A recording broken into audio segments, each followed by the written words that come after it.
kwamba leo kwenye siku ya leo, kwenye siku ya kuadhimisha siku ya kimataifa ya wanawake duniani,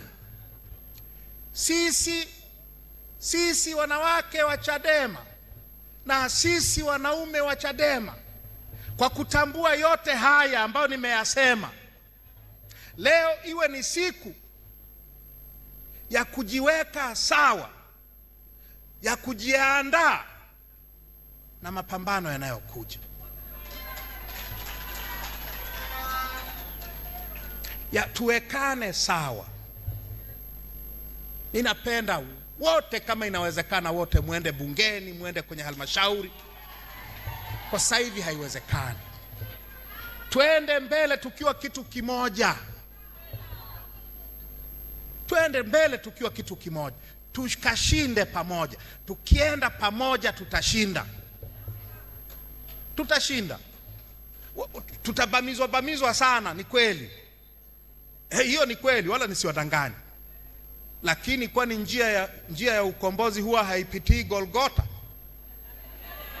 Tangu lini haijawahi kuwa njia ya miiba? Kwa lazima tutabamizwa, tutaumizwa, tutafanya nini, lakini tukiwa kitu kimoja tutapata mabadiliko tunayoyataka. Kwa ndugu zangu, nilisema kama nimewakwaza mnisamehe.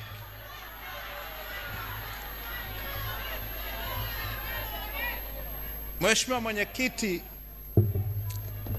na kushukuru kwa mara nyingine tena kwa mwaliko, na wapongezeni kwa sherehe zilizofana za siku ya wanawake duniani. Na mimi niongeze senti 10 zangu kwa wito wa katibu mkuu wetu John Mnyika, tukamnyang'anye huyo mama ile tuzo tuliyompa miaka mingapi iliyopita.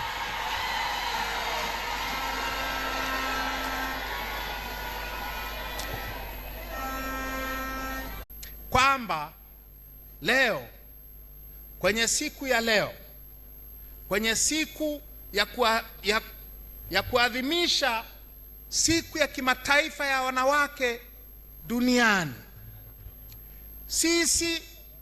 sisi wanawake wa Chadema na sisi